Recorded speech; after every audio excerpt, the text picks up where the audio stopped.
يوم يسمعون الصيحة بالحق ذلك يوم الخروج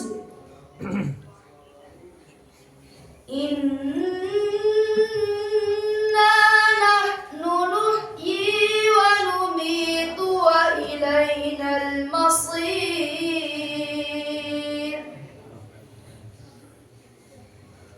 يوم تشقق الأرض عنهم سراعا ذلك حشر علينا يسير